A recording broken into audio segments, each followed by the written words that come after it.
Sebelum lanjut episode 26 sampai episode 30 jangan lupa subscribe, like dan komentar. Agar kami semangat update kelanjutan kisahnya. Terima kasih. F26 Wilbur Wendell terus mengejek. F27 Wilbur Wendell dipermalukan. F28 menawarkan bantuan. F29 manajer benang terus menghina. F30 manajer sombong minta maaf. WILBURWENDEL terus mengejek. Episode 26. Hei, apakah kamu marah? Wilbur terus mengejek Richard. Wilbur merasa lebih puas dan puas. Dia datang ke sini untuk pamer dan memenangkan para wanita. Sekarang dia telah menemukan Richard, karung tinju potensial untuknya. Bagaimana dia bisa melepaskan kesempatan ini? Aku tidak percaya kamu marah pada lelucon yang satu ini.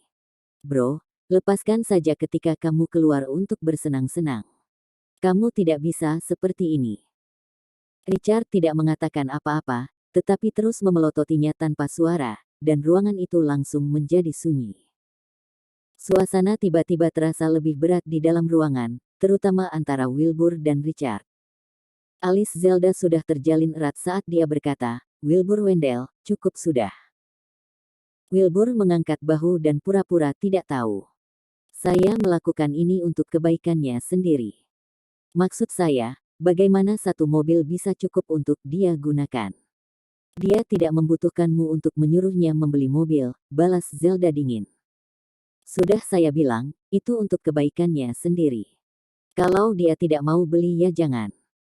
Lagi pula, kalau dia bahkan tidak mampu membeli mobil seharga $2 juta, beraninya dia datang ke sini.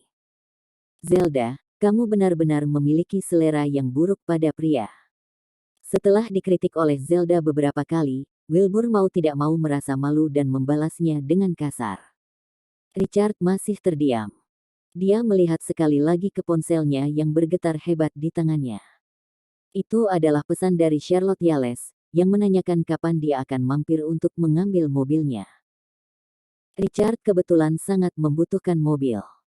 Dia dengan cepat mengirim alamat tempat dia berada dan meminta Charlotte untuk mengirim mobilnya. Setelah menginstruksikan Charlotte, dia akhirnya bertanya, "Berapa harga Cayenne-mu?" "Bukankah sudah kukatakan sebelumnya? Kurang dari $2 juta.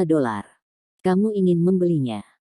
"Tidak masalah, aku kenal seorang teman dan dia bisa memberimu diskon." Wilbur mencibir. Zelda datang dan mencoba meyakinkannya, "Richard, jangan berdebat dengannya. Mobilmu cukup bagus, jangan buang uangmu untuk membeli mobil lain." "Terima kasih. Aku tahu apa yang harus dilakukan." Richard tersenyum dan berkata dengan tenang. Zelda terpana oleh rasionalitasnya.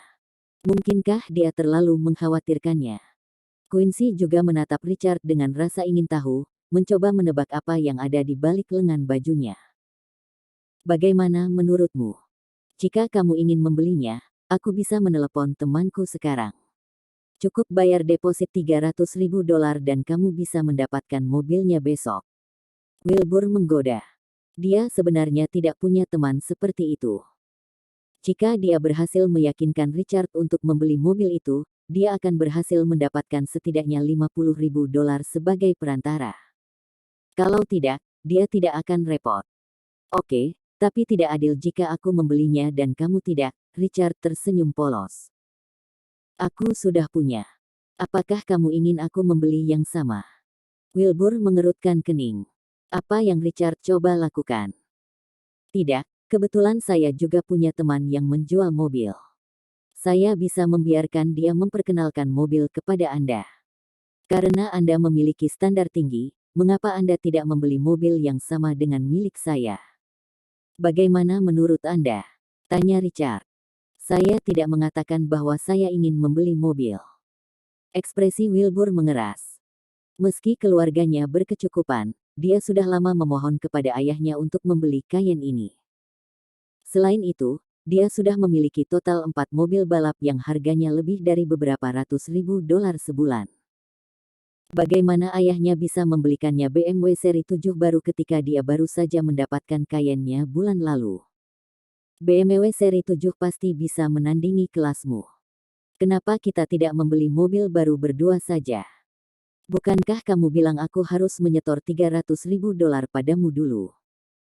Aku akan mentransfernya padamu sekarang, dan aku akan datang mencarimu untuk mengambil Cayenne baru itu besok. Richard mengeluarkan ponselnya dan bersiap untuk mengirim uang kepadanya. Kamu salah. Saya tidak mengatakan bahwa saya ingin membeli mobil. Wilbur kesal. Bagaimana mungkin dia tidak melihat bahwa Richard mencoba membujuknya untuk membeli mobil baru? Dia mencoba menyeret dirinya ke bawah bersamanya. Kamu tidak membelinya. Aku khawatir itu bukan ide yang bagus. Temanku sedang dalam perjalanan, sebenarnya, dia akan segera datang. Dia menantikannya, apakah kamu ingin dia pergi dengan kecewa? Richard menggelengkan kepalanya tidak setuju. Aku akan mengatakannya lagi. Aku tidak akan membeli mobil. Wilbur memelototi Richard. Kamu mengatakannya dengan cara yang bagus ketika kamu memintaku untuk membeli mobil barusan, jadi kupikir kamu juga bisa membeli mobil sesuka hati. Namun, kamu mundur sekarang ketika aku memutuskan untuk membeli mobil dan mengundang Anda untuk bergabung dengan saya. Tidakkah Anda merasa itu tidak adil bagi saya? Richard terus menekannya. Zelda terkekeh, dan semua wanita cantik lainnya, termasuk Quincy Lowy, tertawa. Wilbur hanya bisa memelototi Richard, api menyala di matanya. Anda bahkan tidak tahu tentang Cayenne, Anda hanya memalsukan kekayaan Anda. Baiklah, mari kita lihat apakah Anda benar-benar dapat mengambil $300.000 begitu saja. Tentu saja. Anda dapat mentransfer $300.000 kepada saya sekarang. Wilbur mencibir dan mengeluarkan ponselnya. Zella khawatir. Apakah Richard benar-benar akan mentransfer $300.000 ke Wilbur sebagai deposit? Richard membuka kunci dan menggesek teleponnya. Dia segera memasukkan serangkaian angka, dan kemudian kata sandi. Seluruh proses kurang dari 30 detik. Telepon Wilbur berdering dengan pemberitahuan masuk, saat dia mengerutkan kening dan mengkliknya dengan curiga. Dia segera terkejut dan membeku di tempatnya, wajahnya terbakar seperti matahari yang terik. Zelda terkejut, Richard benar-benar membelinya. Quincy dan yang lainnya juga merasa bahwa Richard sedikit berlebihan. Bagaimana dia bisa membeli Cayenne yang harganya hampir $2 juta hanya dalam beberapa menit? Keluarganya pasti memiliki tambang. Karena uangnya sudah ditransfer ke rekeningmu, kemana aku harus mengambilnya besok? Richard bertanya dengan rasa ingin tahu. Ekspresi Wilbur berkerut jahat. Dia benar-benar tidak menyangka Richard mentransfer $300.000 kepadanya begitu cepat. Seluruh prosesnya sangat cepat sehingga membuatnya terkejut. Apakah itu berarti dia juga perlu membeli BMW seri 7 sekarang? Bagaimana dia bisa membelinya? Otak Wilbur berdenyut. Apa yang telah dia lakukan pada dirinya sendiri? Pusat Porsche. Wilbur mengeluarkan kata-kata dari mulutnya dengan enggan. Oh, terima kasih kalau begitu. Aku akan mencarimu besok pagi. Temanku akan segera datang, kamu bisa memberinya deposit $300.000 nanti. Itu akan baik-baik saja, kan? Richard tersenyum padanya dengan rendah hati. Tidak masalah. Wilbur hanya bisa menggertakkan giginya karena marah. Dia menyesali tindakannya, mengapa dia bahkan berpikir untuk memprovokasi Richard. Uang sakunya $150.000 per bulan, dan setelah mengambil tabungannya hanya sekitar $70.000 hingga $80.000. Namun, itu tidak cukup untuk BMW seri 7. Untuk saat ini, dia hanya bisa menggunakan deposit Richard sebesar $300.000 untuk membayar terlebih dahulu. Tetapi semakin dia memikirkannya, semakin dia putus asa. Dia bisa menyelesaikan $300.000 dulu, tapi bagaimana dengan sisanya yang berjumlah $2 juta? Dia berada di ambang kehancuran. Dia tidak berani meminta uang kepada ayahnya sama sekali. Meminjam bukanlah pilihan, karena meskipun teman-temannya semua memiliki banyak mobil, tetapi mereka jauh lebih miskin daripada dia. Dia telah menghabiskan $70 atau $80.000 tabungan, tapi itu saja. Bagaimana dia bisa berurusan dengan $2 juta? Dia tidak bisa meminjamnya dari siapapun. Pada saat yang sama, ponsel Richard Cannon berdering, menunjukkan pesan dari Charlotte Yales yang mengatakan bahwa dia telah tiba. Dia memintanya untuk datang, dan dia setuju. Temanku datang. Dia mengumumkan. Wilbur memelototi Richard Cannon tetapi Richard hanya mengangkat bahu. Benar saja, Charlotte dengan cepat mendorong pintu kamar pribadi itu. Dia tidak mengenakan seragam, melainkan gaun pendek dan t-shirt yang memamerkan sosok seksinya. Pinggangnya ramping dan aneh, memuji kakinya yang panjang di bawahnya. Wilbur tidak punya mood untuk menghargai wanita cantik lagi. Dia dalam masalah besar sekarang. Cannon, ini kunci mobil Anda, diparkir di bawah. Charlotte datang dan berbisik. Dia belum pernah ke sini sebelumnya, tetapi dia tahu bahwa tempat ini mewah. Richard Cannon mengambil alih kunci mobil sementara mata Zelda berbinar. Quincy tidak bisa menahan diri untuk tidak berbisik kepada wanita lain, ini benar-benar kunci mobil BMW seri 7. Mobilnya benar-benar dalam perbaikan seperti yang dia katakan. Siapa orang tua Richard Cannon? Mereka terlalu kaya. Dia baru saja membeli BMW seri 7, dan sekarang dia membeli Cayenne. Apa-apaan ini? Tuan, saya akan kembali dulu, kata Charlotte. Tempat kelas atas semacam ini membuatnya sedikit tidak nyaman. Tunggu sebentar. Richard menghentikannya. Wilbur mengangkat tangannya dan ingin menghentikan Richard Cannon. Namun, karena Zelda dan wanita cantik lainnya ada di sini, dia benar-benar tidak bisa mengatakannya. Apakah ada hal lain yang bisa saya lakukan untuk Anda, Tuan? Charlotte bertanya dengan rasa ingin tahu. Bukan masalah besar. Salah satu teman saya tertarik untuk membeli BMW seri 7 seperti saya, kata Richard. Apa? Charlotte terkejut. Lagi pula, Richard Cannon baru membeli mobilnya beberapa hari yang lalu. Dia sudah mendapatkan bagian yang adil dari kemuliaan pada hari pertama dia bekerja. Sejak itu, hanya beberapa hari, apakah dia akan menjual BMW seri 7 lagi? Jika dia benar-benar melakukannya, itu pasti akan menyebabkan kegemparan di toko.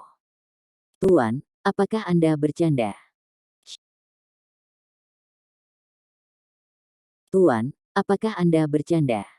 Charlotte mencoba mengabaikan pernyataan Richard dengan ragu. Enggak kok, ini temanku. Bro, kamu bisa transfer uangnya sekarang. Richard memberi isyarat pada Wilbur. Wilbur mengertakkan gigi dan berkata, Nona, saya akan mentransfernya kepada Anda sekarang. Ayo, berikan WeChat-mu padanya, goda Richard, senyum terbentuk di wajahnya. Charlotte sadar dan menyadari bahwa mereka tidak benar-benar bercanda. Richard Cannon benar-benar berhasil membuat kesepakatan lain untuknya. Ah, tolong tunggu sebentar. Charlotte segera membuka kunci ponselnya. Tangan Wilbur gemetar saat mentransfer uang. Apa yang akan dia lakukan dengan sisa uang itu? Terima kasih. Nama saya Charlotte Yales. Bolehkah saya tahu nama keluarga Anda, Tuan? Charlotte bertanya pada Wilbur dengan sopan. Wendell. Wajah Wilbur sudah semerah tomat. Nah, Pak Wendell, cari saya di toko besok. Kami memiliki stok yang tersedia untuk Anda, kata Charlotte. Tentu. Wilbur memelototi Richard, matanya menyemburkan api. Jika tatapan bisa membunuh, Richard sudah lama mati sekarang. Richard Cannon mengabaikannya dan malah memberitahu Zelda bahwa dia harus pergi karena ada yang harus dia lakukan. Dia harus pergi ke sisi Gracia Jordan. Zelda tersenyum dan setuju. Sebelum pergi dengan Charlotte Yales, dia juga mengucapkan selamat tinggal kepada Quincy Lowy dan wanita cantik lainnya dan berjalan keluar dari tempat itu. Wilbur mengepalkan tinjunya dan menggunakan alasan untuk mengikuti Richard keluar. Tanpa mau, dia memanggil Richard, Bro, ada yang ingin kukatakan padamu. Wilburwendel dipermalukan. Episode 27. Apa masalahnya? Richard Cannon berbalik dan menatap Wilbur Wendell yang mengejarnya. Wajah Wilbur berkedut saat dia melihat keluar dari tempatnya mencoba mengejar Richard, dan dia mengutuk dalam hatinya. Sialan, kamu mempermalukanku, aku pasti akan membalas dendam padamu. Dia sangat khawatir tentang sisa uang. Setelah memikirkan semuanya, sama sekali tidak ada cara baginya untuk mendapatkan sisa uangnya, jadi dia memaksa dirinya untuk meninggalkan ruangan dan bernegosiasi dengan Richard. Namun, melihat Charlotte juga menoleh dan menatapnya dengan bingung, Wilbur tidak dapat menemukan kata-kata untuk mengungkapkan apa yang dia pikirkan. Ada seorang wanita cantik di sana dan dia tidak bisa begitu saja memberitahu Richard dengan santai, "Lupakan saja bro, aku baru saja bercanda, bukan?" Dia menutup mulutnya dan setelah beberapa saat, dia mendengus melalui giginya yang terkatup, "Tidak ada." Setelah itu, dia berbalik dan mencari toilet untuk bersembunyi. Richard tertawa. Charlotte penasaran dan bertanya kepadanya, apakah ada yang salah dengan Tuan Wendell? Mungkin. Richard dengan gembira menjawab, berpikir dalam hati, orang ini pasti mengejarku karena dia tidak punya uang. Mari kita lihat bagaimana nasibmu besok. Terima kasih. Charlotte berkata dengan penuh terima kasih. Belum berterima kasih. Masih menjadi pertanyaan apakah kesepakatan ini bisa berhasil atau tidak, jawab Richard. Lagi pula terima kasih. Charlotte tulus. Richard telah membantunya menjadi pegawai resmi pada hari pertama pekerjaannya. Kalau tidak, dia masih akan khawatir tentang pekerjaannya saat ini. Tidak apa-apa. Di mana kamu tinggal? Aku akan mengirimmu kembali dulu. Richard menatapnya. Oke. Charlotte tersipu. Jika dia mengirimnya pulang, haruskah dia mengundangnya ke atas untuk minum? Dia sangat tampan hari ini sehingga matanya berbinar saat dia melihatnya. Dia hampir tidak bisa mengenalinya sebagai Richard yang telah membeli mobil itu. Benar saja, orang kaya bisa mengubah penampilan mereka dengan mudah. Pikirannya menjadi liar. Dia tidak bisa mengambil risiko mengambil langkah pertama, karena dia kaya dan mungkin punya banyak wanita. Akan lebih baik baginya untuk tetap diam sedikit lebih lama. Richard tidak terlalu memikirkannya. Karena Charlotte telah berusaha keras untuk mengemudikan mobilnya ke sini, paling tidak yang bisa dia lakukan adalah mengirimnya pulang. Jika dia tidak terburu-buru, dia mungkin bahkan akan mentraktirnya makan. Mereka berdua turun dengan lift. Ketika Wilbur mengejar mereka, orang-orang di ruangan itu terkejut. Apa yang dilakukan Wilbur di luar sana? Siapa tahu. Namun, Zelda Main yang cantik, pacarmu kali ini tidak seburuk itu. Dia harus dimuat untuk dapat membayar deposit $300.000 sekaligus. Para wanita semua mengobrol dengan penuh semangat. Meskipun beberapa dari mereka berasal dari keluarga biasa, mereka semua bekerja sebagai eksekutif dan memiliki gaji tahunan lebih dari beberapa juta dolar. Namun, ada celah besar antara mereka dan Richard Cannon, yang baru saja melakukan deposit sebesar $300.000. Zelda Main menatap ke arah pintu tempat Richard pergi. Hari ini, Richard benar-benar mengejutkannya dengan penampilan barunya dan ketenangannya yang luar biasa saat menghadapi keadaan yang tidak terduga. Dia hampir tidak bisa memprediksi apa yang akan dia lakukan lagi. Ketika dia menciumnya barusan, itu tidak benar-benar terasa buruk. Tapi dia adalah seseorang yang berkhotbah menjadi lajang. Jangan dipikirkan dulu, itu hanya ciuman. Aku akan melupakannya ketika aku bangun besok pagi setelah tidur nyenyak. Berhenti memikirkannya, Zelda meyakinkan dirinya sendiri. Nona Main yang cantik, bukankah seharusnya Anda memberitahu kami bagaimana Anda bisa mengenal orang yang begitu luar biasa? Apakah kalian melakukannya tadi malam? Goda Quincy. Zelda tersenyum canggung, teman macam apa mereka? Ayo dan ungkapkan, kita semua bersaudara, jadi kita perlu berbagi rahasia satu sama lain. Para wanita cantik lainnya juga setuju. Sejujurnya, Richard membuat mereka penasaran. Zelda hanya bisa menjelaskan secara singkat bagaimana dia bertemu dengannya, yang membuat Quincy dan yang lainnya kagum.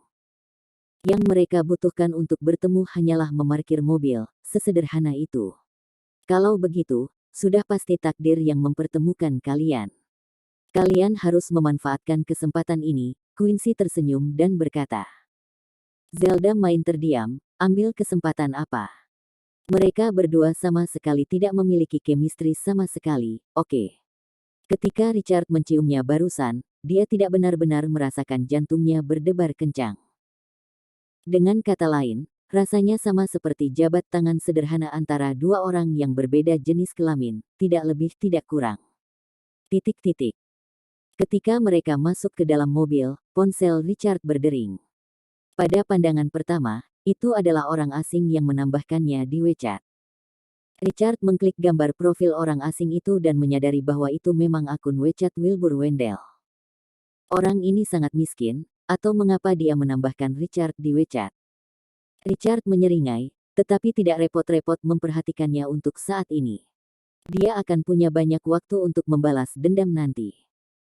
Dia meletakkan teleponnya dan bertanya kepada Charlotte Yales di mana dia tinggal. Dia memberitahunya dan dia mengantarnya kembali. Dalam perjalanan, Charlotte mengalami konflik. Dia khawatir tentang bagaimana percakapan antara sepupunya dan Richard. Bagaimanapun, dia jelas tahu bahwa sepupunya jauh lebih berpikiran terbuka. Pria selalu menyukai wanita yang mau berinisiatif mendekatinya. Kalau begitu, apakah Richard berbicara baik dengannya? Itu bisa jadi mungkin. Charlotte memulai dengan suara kecil. "Yah, sepupuku. Ya, saya telah menambahkannya di WeChat," kata Richard Cannon. "Bagaimana hubungan kalian berdua?" Charlotte sedikit gugup ketika dia bertanya.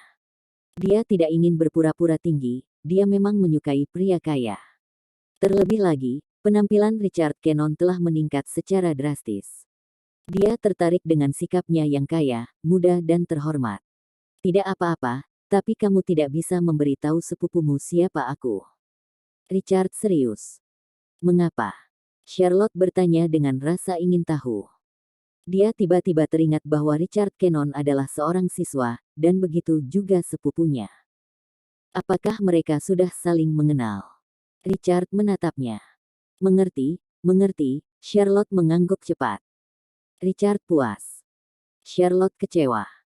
Richard sebenarnya adalah teman sekelas sepupunya, apakah itu berarti mereka memiliki sedikit perasaan satu sama lain? Apakah Richard mencoba memberi Lara Jean kejutan? Tak lama kemudian, mobil tiba di tempat Charlotte. Dia turun dari mobil, masih memikirkan apakah dia harus mengundang Richard ke atas untuk minum atau tidak. Tepat saat dia akan bertanya padanya, Richard berkata, "Aku akan mentraktirmu makan malam besok." Hah? Charlotte tercengang. Bagaimana mungkin dia bisa memintanya untuk makan malam dengannya? Sebenarnya, Richard tidak bermaksud apa-apa, hanya ingin berterima kasih padanya untuk hari ini.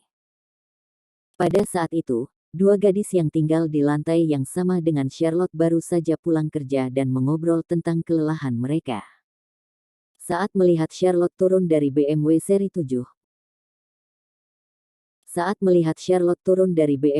7. Mereka tercengang. "Kamu tidak punya waktu besok." "Tidak apa-apa kalau begitu," kata Richard. "Ya, ya, aku bebas." Charlotte mengklarifikasi dengan tergesa-gesa. Bagaimana dia bisa menolaknya? "Oke, aku akan menghubungimu besok di WeChat," katanya sambil melajukan mobilnya. Charlotte sangat bersemangat. "Halo, Charlotte Yales, apakah dia pacarmu?" Seorang gadis dengan aset besar berjalan ke arahnya dengan terkejut. Dia adalah teman sekelas Charlotte Yales. Mereka memiliki pekerjaan tetap, namun penghasilannya masih belum cukup, jadi mereka untuk sementara menyewa rumah bersama. Charlotte menoleh ke arah suara itu dan melihat tatapan iri teman sekelasnya. Sejujurnya, dia merasa sombong saat melihatnya. Itu semua pekerjaan kesombongannya. Mereka bertiga telah mencari pekerjaan pada waktu yang hampir bersamaan. Namun, dia sudah menjadi karyawan tetap, ketika yang satu masih magang dan yang lain masih mencari pekerjaan. Tiba-tiba, Charlotte merasa bahwa dia baik-baik saja. Sekarang dia memiliki pekerjaan, dia bisa mendapatkan komisi yang layak bulan ini. Tapi itu semua karena Richard Cannon. Haruskah dia membalas dia? "Kami belum saling kenal dan kami masih berteman. Mungkin butuh beberapa saat bagi kami untuk menjadi sepasang kekasih," kata Charlotte dingin. Dia sudah mengirimmu pulang, jadi seharusnya tidak lama. Senang sekali pacarmu benar-benar mengendarai mobil mewah seperti itu. Kalau saja aku bisa mendapatkan tumpangan juga, aku belum pernah dibawa kemanapun dengan mobil mewah seperti itu. Gadis lain berkacamata berkata dengan iri. Mobilnya sangat nyaman. Lain kali kalau ada kesempatan, kalian juga bisa naik, kata Charlotte. Benarkah? Itu bagus. Ngomong-ngomong, Charlotte, kamu tidak perlu melakukan pembersihan di masa depan. Serahkan saja pada kami. Ya, kamu tidak perlu melakukan apa-apa. Karena kamu telah menemukan pacar yang hebat, kamu harus menikah dengan keluarga kaya di masa depan, oke? Serahkan saja pada kami, jangan lakukan pekerjaan apapun lagi. Setelah itu, mereka naik ke atas. Bagaimana aku bisa begitu tak tahu malu? Charlotte berkata dengan acuh tak acuh. Dia sedikit terkejut, ada begitu banyak keuntungan mengenal pria kaya. Tidak apa-apa, tidak apa-apa. Jangan lupakan kami dan apa yang telah kami lakukan di masa depan. Aku tidak akan. Charlotte Yales sangat menikmati perasaan ini. Sanjungan teman-teman sekelasnya membuatnya semakin yakin untuk menemukan pacar yang kaya. Pada titik ini, Richard Cannon adalah pilihan terbaik yang dia miliki. Richard Cannon memarkir mobilnya di pinggir jalan, karena tanpa sadar dia pergi ke rumah Gracia Jordan. Dia sudah setengah jalan ketika dia tiba-tiba teringat bahwa rumah Gracia sekarang adalah miliknya. Dengan kata lain, dia masih tidak tahu di mana dia berada. Dia hanya bisa membuat panggilan telepon, tetapi dia ragu-ragu sejenak. Haruskah dia memanggilnya sebagai Richard Cannon atau sebagai baler untuk menanyakan apa yang terjadi? Setelah memikirkannya sebentar, Richard masih memutuskan untuk meneleponnya dan bertanya padanya. Bagaimanapun, dia masih berharap bahwa dia akan tahu bahwa dia selalu ada untuknya. Telepon berdering lama sebelum panggilan itu berhasil, tetapi satu-satunya hal yang bisa didengar adalah napas Gracia. Gracia, kenapa kamu memanggilku? Richard ingin bertanya apa yang terjadi, tapi lebih aman bertanya seperti ini. Tidak apa. Gracia terdengar jauh. Lama waktu yang dibutuhkannya untuk meneleponnya sudah menguras kesabarannya. Jika ada apa-apa, katakan padaku, kata Richard sabar. Apakah ada gunanya bagiku jika aku memberitahumu? Kamu tidak akan pernah bisa membantuku, selamanya. Suara itu terdengar putus asa. Siapa yang bilang begitu? Katakan apa yang salah, dan aku akan membantumu menyelesaikannya segera. Richard cemas. Dia tidak percaya bahwa ada masalah yang tidak bisa diselesaikan dengan uang. Dia ingin memberitahu Gracia bahwa dia selalu meremehkannya di masa lalu sampai sekarang. Menawarkan bantuan. Episode 28. Gracia Jordan merasakan kejantanan Richard Cannon setelah dia menyelesaikan kalimatnya. Dia berpikir bahwa dia salah dengar karena ini adalah pertama kalinya dia mengatakan sesuatu seperti ini. Apakah Richard benar-benar mengatakan itu? Meriam Richard. Apakah saya salah dengar? Apa katamu? Gracia bertanya tanpa berpikir. Dia telah duduk sendirian di kantor, dan tidak ada yang menghiburnya. Dia telah memikirkan banyak solusi, termasuk mencari bantuan bos besar, tetapi dia tahu betul apa yang akan terjadi jika dia mendekati mereka. Dia tidak bisa lengah, jadi dia tidak bisa memikirkan cara lain. Setelah linglung untuk waktu yang lama, Richard memanggilnya. Dia tidak ingin menjawabnya pada awalnya, tetapi dia masih mengakui dan menjawabnya pada akhirnya. Sampai batas tertentu, kata Richard barusan menyentuhnya sedikit. Tentu saja, tidak ada yang lebih dari ini. Bahkan jika stafnya menghiburnya saat ini, dia juga akan tergerak. Apakah Anda menghadapi masalah? Saya akan membantu Anda menyelesaikannya. Richard mengulangi kata-katanya. Lupakan saja, tidak perlu untuk itu, Gracia menggelengkan kepalanya dengan dingin. Tidak peduli apakah kata-katanya benar atau tidak, Gracia masih ragu bahwa Richard dapat membantunya memecahkan masalahnya. Dia hanya mencoba menghiburnya dengan kata-kata yang tidak bisa diandalkan. Jika dia benar-benar mencoba membantunya, hasilnya bahkan akan lebih mengecewakan.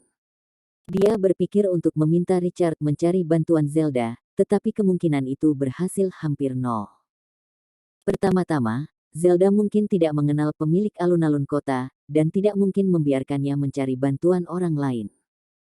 Richard dan Zelda mungkin tidak cukup dekat baginya untuk bekerja lebih keras untuk membantu Gracia.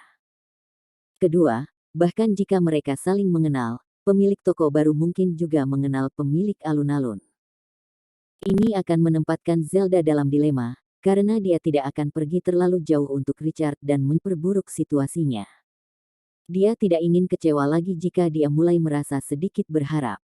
Richard mulai mengatakan sesuatu tetapi Gracia menyela, "Tidak apa-apa. Aku akan menyelesaikan masalahku sendiri.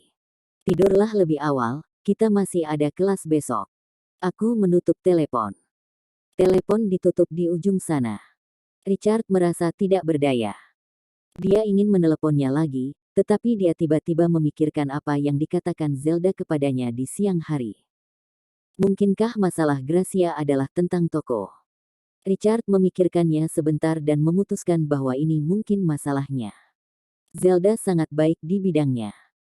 Karena dia sudah menyukai tempat Gracia, pemilik alun-alun kota pasti mengirim ultimatum kepada Gracia. Mengingat hal ini, Richard memutuskan untuk mengirim pesan ke Gracia dengan identitas si penari balet. Dia meminta maaf karena membalas terlambat karena dia sibuk dan bertanya apa yang terjadi.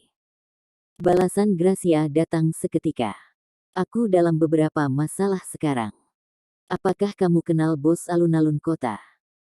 Jawaban ini mengkonfirmasi kecurigaannya. Richard Cannon menjawab, "Ya, apa yang bisa saya lakukan untuk Anda?"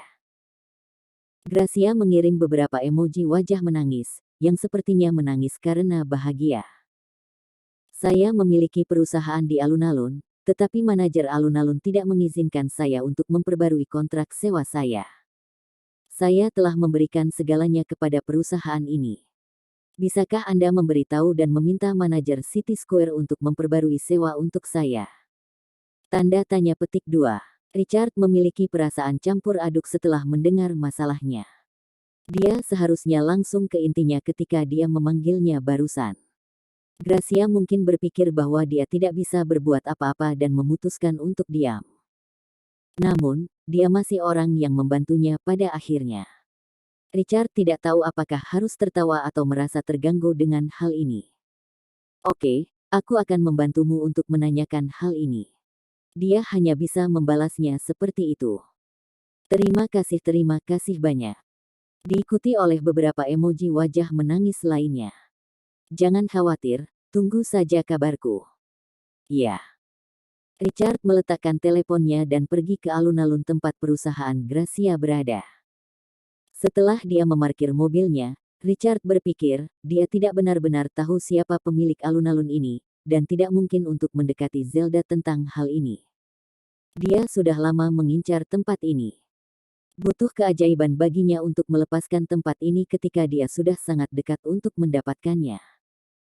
Dia tidak berpikir bahwa mencium dan menyentuh Zelda dengan penuh kasih sayang akan mendorongnya untuk melepaskan kesempatan yang begitu menguntungkan. Jadi dia sendirian.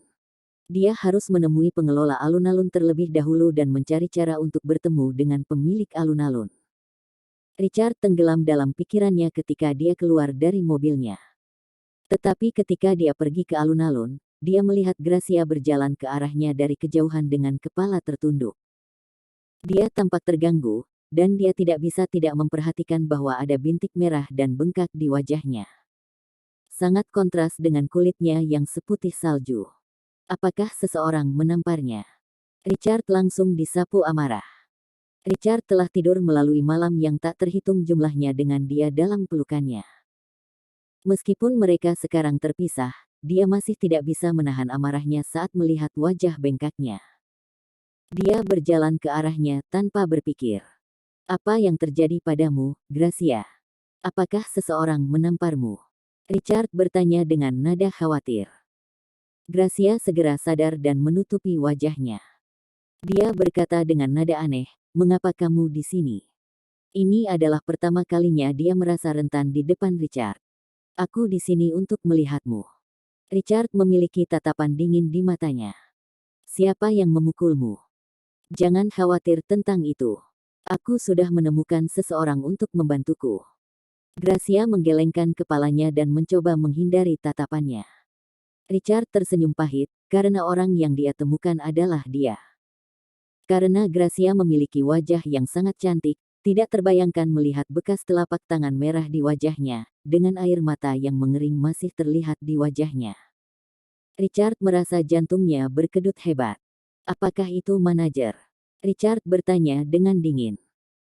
Dia tidak bisa jauh dari kebenaran karena dia tahu bahwa yang bertanggung jawab atas toko di alun-alun ini adalah manajer benang. Dia adalah orang yang harus dicari Gracia Jordan untuk memperbarui kontrak. Tapi itu tidak menjelaskan bahwa dia menamparnya seperti ini. Memang, tapi apa yang akan kamu lakukan? Gracia sedikit terkejut. Dia bisa dengan jelas merasakan kemarahannya. Apakah Richard marah karena apa yang terjadi padanya? Richard Cannon yang selalu lemah dan lemah sebenarnya bisa murka. Tapi apa gunanya marah? Itu tidak akan membantu sedikit pun dalam situasinya. Jika dia benar-benar menamparmu, aku akan membuatnya membayar mahal. Richard memiliki tatapan mematikan di matanya. Gracia menghindari ekspresinya. Dia takut melihat bagaimana Richard telah berubah. Melihat Richard saat ini yang tampak seperti seseorang yang benar-benar baru, Gracia kehilangan kata-kata. Dia merasa berbeda dari biasanya, bisa membelanya dan menjadi marah. Ini jauh berbeda dari Richard Cannon yang dia tahu. Perasaan aneh muncul di hatinya, mungkin pada titik tertentu dia telah berubah. Tapi Gracia masih berkepala dingin. Richard Cannon, berhenti main-main. Aku akan mengantarmu pulang.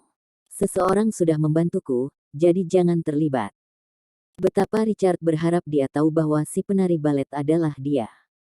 Tapi dia menghentikan dirinya sendiri ketika dia melihat cahaya antisipasi yang berkilauan di matanya. Jika dia tahu yang sebenarnya, dia akan kecewa. Percayalah padaku sekali ini. Richard meraih tangan Gracia dan mulai berjalan ke kantor manajer. Gracia tercengang. Dia tidak percaya bahwa Richard telah meraih tangannya. Bisakah Richard menyelesaikan masalahnya? Gracia tiba-tiba merasa seperti dia sudah dewasa. Tapi dia tahu ini hanya angan-angan, dan segera dia mulai menganalisis fakta. Tidak mungkin dia bisa membantunya. Pertama-tama, Richard bukan siapa-siapa, bagaimana dia bisa memiliki kemampuan untuk membelanya? Satu-satunya keuntungan yang dia miliki adalah mengetahui Zelda main, tetapi bahkan kemungkinan Zelda meminjamkan bantuannya kepada Richard hampir nol. Kedua, manajer itu tidak mudah dihadapi. Meskipun Richard setinggi dia tampak seperti tongkat jika dia berdiri di samping manajer. Jika mereka benar-benar bertarung, Richard akan kalah. Richard Cannon, berhenti main-main. Aku akan mengajakmu makan malam. Lupakan saja. Gracia mencoba melepaskan diri dari genggamannya, tetapi Richard memegang tangannya erat-erat. Dia tidak bisa melarikan diri atau melarikan diri, jadi dia diseret ke kantor manajer oleh Richard. Richard meriang. Gracia membayangkan Richard dipukuli dan menjadi sedikit cemas. Meskipun mereka telah berpisah, dia masih tidak ingin melihat dia dipukuli, terutama demi dia. Percayalah padaku sekali, aku akan membalaskan dendammu hari ini, kata Chuck dengan serius. Gracia menghela nafas pasrah. Jika kamu hanya akan membuat masalah dan berkelahi dengannya, lalu apa gunanya? Lupakan saja, aku akan mengajakmu makan malam. Namun, manajer benang hanya harus memilih waktu ini untuk keluar dari kantornya dan matanya tertuju pada wajah Richard yang tidak ramah. Dia mengalihkan pandangannya ke Gracia yang menundukkan kepalanya dan tiba-tiba mencibir. Gracia Jordan, apakah ini suamimu? Dia sepertinya akan memukulku, kan? Gracia menundukkan kepalanya lebih jauh dan tidak berbicara. Untuk sesaat, dia bahkan lebih kecewa dengan Richard Cannon. Dia terlalu impulsif. Apa gunanya melakukan ini saat bertengkar? Manajer benang mencibir. Kau yang memukul istriku, bukan? Richard menatapnya. Ya, aku memang memukul istrimu. Tapi melihatmu sekarang, aku merasa ingin memukulmu juga. Keluar dari sini. Jangan menghalangi jalanku. Manajer benang mencibir. Ketika dia hendak pergi, dia mendengar kata-kata dingin Richard, "Kamu kacau." Manajer benang terus menghina. Episode 29. Aku kacau. Haha, apakah kamu akan membuatku tertawa sampai mati? Manajer benang tertawa terbahak-bahak seolah-olah dia telah mendengar lelucon. Gracia menggelengkan kepalanya di hadapan ejekan manajer benang, perasaan ketergantungan yang Richard berikan padanya barusan menghilang tanpa jejak. Richard bahkan tidak bisa mengangkat jari ke arahnya. Jika dia tidak mampu menghadapinya, dia tidak akan menyalahkan Richard jika dia menghindari konfrontasi. Tidak perlu bagi Richard untuk memasang muka hanya untuknya dan melawan manajer, atau Richard pasti akan terluka pada akhirnya. Tampaknya meskipun Richard telah mengambil tampilan baru, jauh di lubuk hatinya dia masih Richard lama yang sama. Wajah Gracia penuh kekecewaan pada Richard. "Siapa kau sampai bilang aku sudah selesai? Biar ku beritahu, pamanku adalah saudara angkat dari pemilik alun-alun. Satu kata dariku dan aku bisa membuat istrimu Gracia berkemas dan keluar dari sana. Di sini besok. Apakah Anda mengerti saya?" Manajer benang datang dengan jijik dan terus memarahi, "Aku benar-benar ingin melihat bagaimana kamu ingin menghabisiku." Dia mengejek dengan sombong. "Kenapa aku tidak mengajarimu cara menghabisiku? Panggil polisi, kamu bisa memanggil polisi." Gracia mengerutkan kening. Dia benar-benar berpikir untuk menelepon polisi.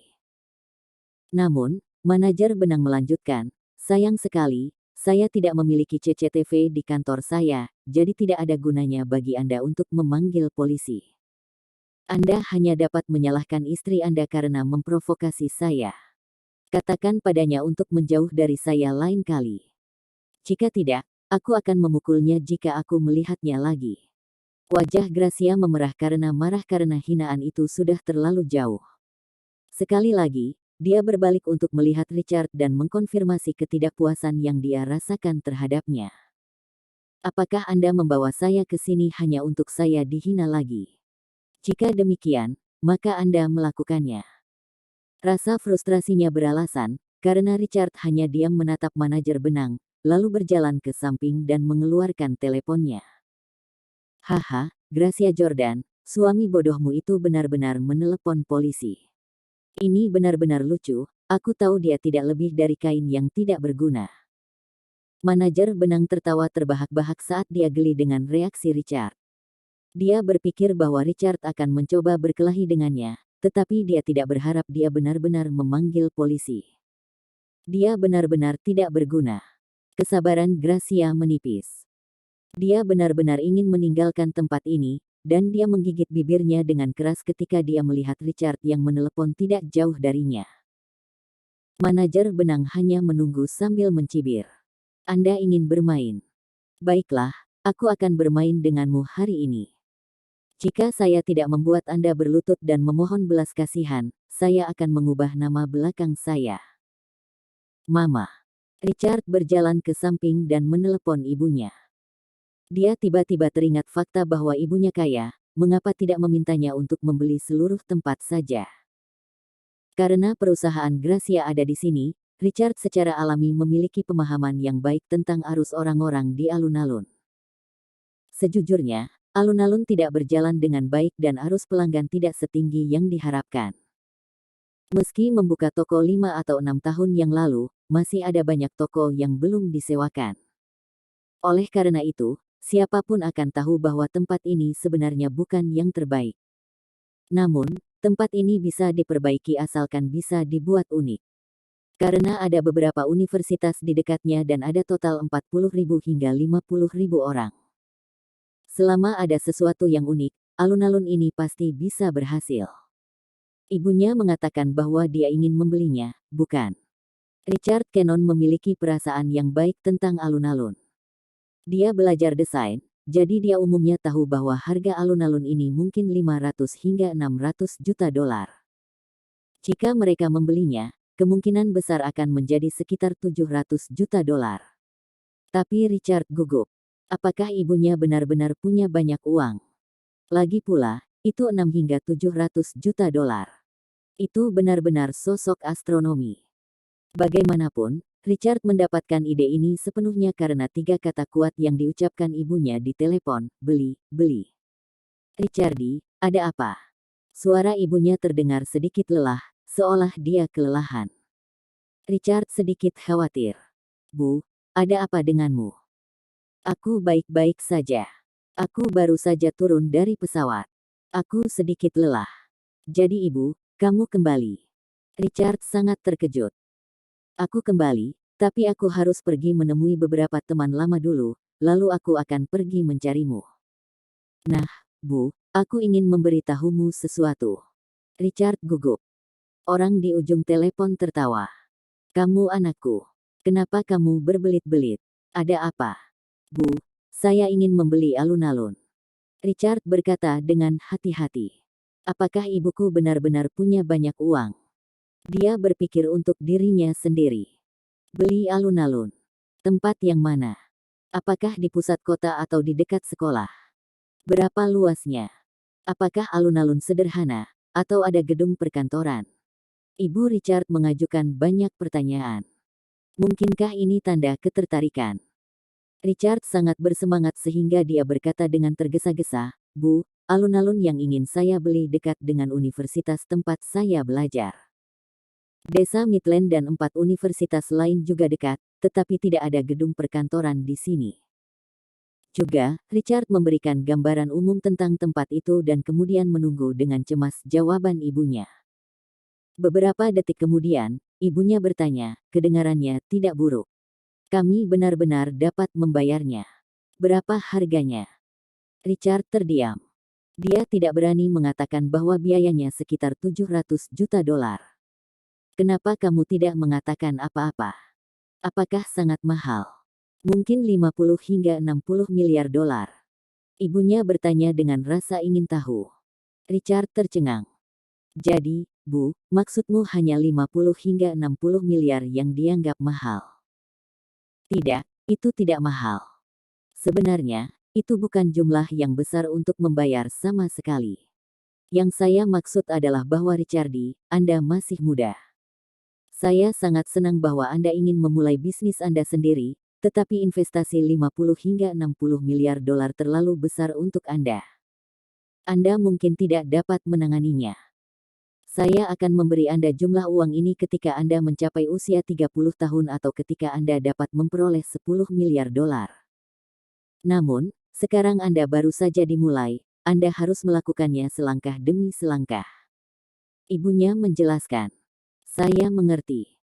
Richard tahu bahwa ibunya bersikap masuk akal dan karenanya menerima penjelasannya dengan rendah hati. Dia baru saja memulai, jadi lebih baik dia berhati-hati. Selain itu, dia tidak akan tahu apa yang harus dilakukan dengan investasi sebesar itu. Akan lebih baik baginya untuk memulai dari yang kecil dan berkembang perlahan dari sana. "Bu, aku tidak akan membeli alun-alun ini lagi," kata Richard. Karena dia tidak akan membeli alun-alun lagi, dia hanya bisa mencoba menemui pemilik alun-alun itu sendiri. Dengan kemampuan pembeliannya saat ini, mungkin tidak akan menjadi masalah besar jika dia meminta pemilik memecat manajer alun-alun. Karena dia akan masuk ke lingkaran sosial untuk orang kaya, dia mungkin juga mulai dari pemilik alun-alun. "Aku sangat senang mendengarmu mengatakan itu, tapi katakan padaku apakah kamu tidak membelinya karena sedikit mahal?" Ibu Richard penasaran. "Ini sedikit mahal, sekitar 700 juta dolar." Richard mengaku.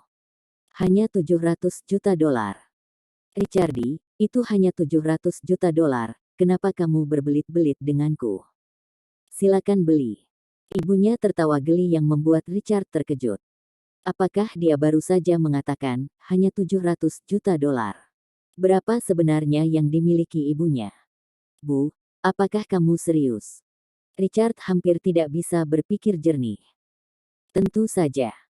Saya akan memberi Anda 1 miliar dolar untuk memulai bisnis Anda sendiri ketika Anda berusia 19 tahun.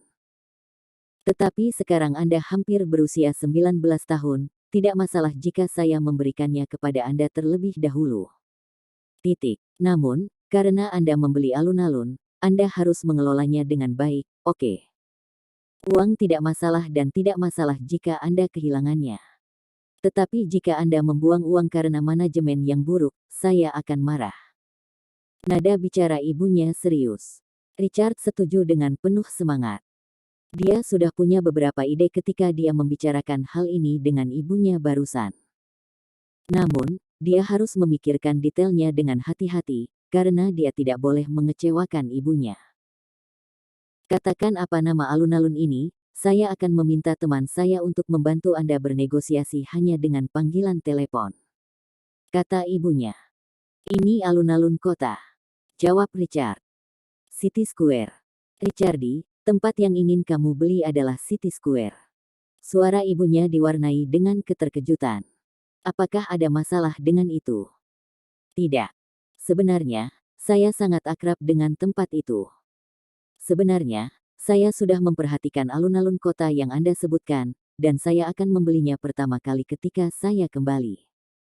Tapi ada satu hal yang Anda salah, City Square tidak bernilai 700 juta dolar. Seorang teman saya dapat bernegosiasi dan menurunkan harganya menjadi 500 juta dolar hanya melalui telepon. Pemiliknya sudah lama ingin menjualnya. Kata-kata ibunya membuat Richard sangat terkejut. Sepertinya dia tidak tahu banyak tentang ini untuk saat ini. Namun, Zelda Main mengatakan bahwa pemilik alun-alun bersedia untuk menyewakannya sebuah toko dengan hanya setengah dari harga sewa, jadi itu berarti alun-alun itu tidak berfungsi dengan baik. Tidak heran itu tidak bernilai sebanyak itu, memang ibunya jauh lebih baik daripada dia dalam hal ini. Mengerti, aku akan mengingatnya. Richard mendengarkan dengan penuh perhatian karena inilah yang coba digali oleh ibunya. Dia harus mempelajarinya dengan serius. Oke, beri saya sekitar 10 menit, seseorang akan menghubungi Anda untuk menandatangani kontrak. Kata ibunya. Oke. Kamu harus serius setelah membelinya, oke. Ibunya memberi nasihat. Oke, aku tahu. Anak baik, aku akan menutup telepon sekarang. Menutup telepon, Richard sangat senang. Tempat yang ingin dia beli sebenarnya adalah tempat yang diperhatikan ibunya. Kebetulan sekali. Dia meletakkan teleponnya ke dalam sakunya dan menatap tanpa ekspresi ke manajer benang, yang terlihat penuh dengan dirinya sendiri. Sekarang alun-alun itu milik Richard, manajer benang harus membayar. Manajer sombong minta maaf. Episode 30.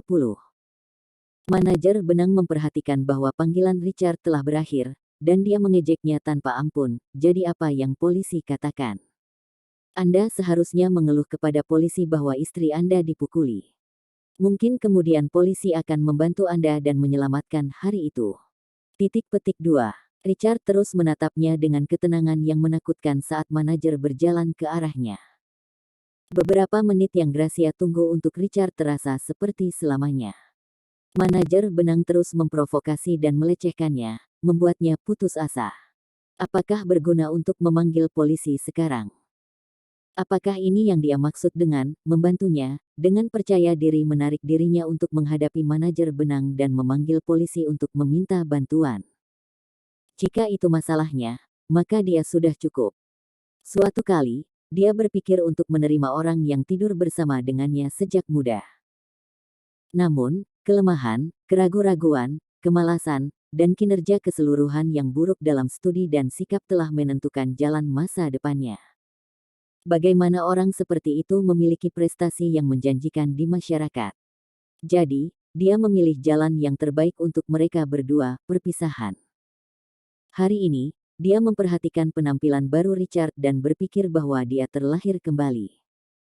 Dia berpikir bahwa hari bagi Richard untuk benar-benar dapat membela dirinya sendiri dan mencapai tingkat yang lebih tinggi ada di sini. Namun, itu semua hanya ilusi, fatamorgana yang dia pikir dia lihat tetapi hanya imajinasinya. Dengan harapan, muncul rasa kecewa yang lebih besar. Ini adalah jenis ketidaksenangan yang dirasakan Gracia sekarang. Manajer benang mencoba menendangnya. Richard melihat sekali dan melangkah mundur, menghindari tendangan manajer benang dengan mudah. Dia melakukannya dengan anggun dan tenang seolah-olah tidak ada yang salah, dan dia hanya melangkah mundur untuk menikmati pemandangan di depannya. Manajer benang mengerutkan kening dan mengutuk dalam hatinya, apakah orang ini bodoh? Bertingkah sok meski tidak memanggil polisi.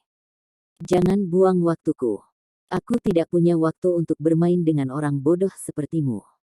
Manajer benang menyeringai saat dia menyingsingkan lengan bajunya dalam upaya untuk mencoba mengalahkan Richard. Richard Cannon, ayo pergi. Gracia memanggil Richard dengan getir. Dia telah memutuskan bahwa ini akan menjadi yang terakhir kalinya dia memanggil nama Richard. Dia tidak ingin berada di tempat ini lagi, bahkan sedetik pun. Apa gunanya berada di sini? Dihina oleh orang lain terus-menerus. Namun, Richard masih tidak bergeming. Gracia menggelengkan kepalanya, mengapa dia bahkan mengikutinya ke sini. Pada saat itu, telepon Richard berdering dan dia mengangkatnya untuk menjawab panggilan. Ujung mulutnya melengkung membentuk seringai beberapa detik kemudian. Ketenangan yang begitu tenang dan senyum yang memprovokasi membuat manajer benang semakin marah. Senyum. Aku akan memberimu beberapa tamparan dan mari kita lihat siapa yang tersenyum sekarang. Dia menyerbu dan hendak memukul Richard. Tapi kemudian, beberapa detik kemudian, telepon di saku manajer benang berdering. Dia mengerutkan kening, siapa itu, mengganggunya ketika dia ingin memukul seseorang. Dia mengeluarkan ponselnya dengan kesal, ekspresinya langsung berubah ketika dia melihat ide penelepon. Dia melambaikan layar ponselnya yang menampilkan dua kata dengan senang hati kepada Richard, bos besar. Gracia merasa lebih putus asa. Dia tahu bahwa pemilik alun-alun memiliki hubungan dengan manajer benang karena mereka sering pergi minum bersama. Jika pemiliknya menelepon pada jam yang aneh sekarang, dia pasti mencoba mengundang manajer benang untuk minum. Jika manajer benang memilih untuk berbicara buruk dan menambahkan minyak ke api sekarang, dia pasti akan kehilangan perusahaannya. Sesederhana itu. Bahkan jika dia memiliki baler yang masuk, dia mungkin juga tidak bisa melakukan apa-apa. Pada titik ini, ketidakpuasan Gracia berubah menjadi kemarahan. Richard, saya tidak menyalahkan Anda jika saya dihina berulang kali, tetapi Anda tidak bisa membiarkan keadaan memburuk seperti ini. Manajer benang mencibir. Anak muda, bos mengundang saya keluar untuk minum. Jadi, saya akan membiarkan Anda pergi hari ini, tetapi Anda sebaiknya berhati-hati mulai sekarang. Jika Anda berani memprovokasi saya pasti akan menghabisi Anda. Dia memandang rendah Richard dan bahkan dengan arogan menyalakan speakerphone untuk mendengar suara Direktur Wendell secara handsfree. Dia berpikir, Gracia Jordan, dengarkan baik-baik seberapa dekat saya dengan bos. Sekarang kamu menyesal tidak ikut denganku, bukan? Jika Anda menunggu saya di tempat tidur seperti gadis yang baik, saya masih bisa memberi Anda kesempatan. Halo, Direktur Wendell. Manajer benang menyapa dengan ekspresi yang sangat arogan dan percaya diri di wajahnya. Apakah kamu pergi? Tentu saja tidak, Direktur Wendell. Seperti yang Anda tahu, saya yang paling setia pada pekerjaan saya dan saya biasanya meninggalkan pekerjaan paling akhir. Saya perlu memastikan bahwa semuanya di sini sudah siap sebelum saya pergi. Manajer benang semakin bangga dengan setiap momen yang berlalu.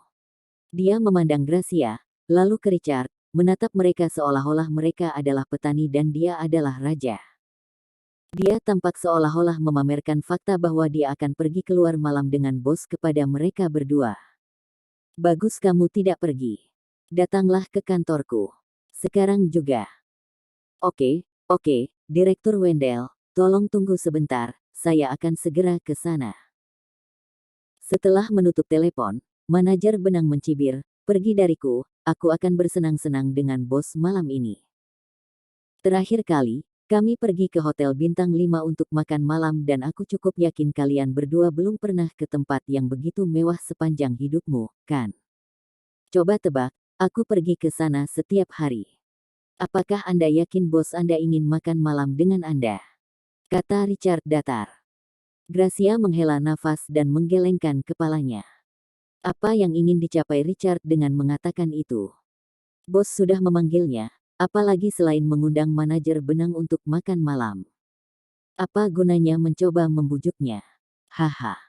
Jika dia tidak mengundangku makan malam, apakah menurutmu dia malah mengajakmu kencan? Apakah kamu benar-benar berpikir kamu memiliki standar untuk bos mengajakmu kencan? Manajer benang berbalik dan pergi dengan jijik. Namun, telepon berdering lagi. Itu dari bos besar. Manajer benang bahkan lebih senang. Dengar, bos mendesakku lagi. Setelah makan malam, kita akan bersenang-senang dengan wanita cantik, menghabiskan uang kita dengan boros. Kalian tidak akan pernah hidup seperti kami, apapun yang kalian lakukan. Oh, benarkah? Kalau begitu, lebih baik kamu bersenang-senang saja. Richard berkata dengan acuh tak acuh.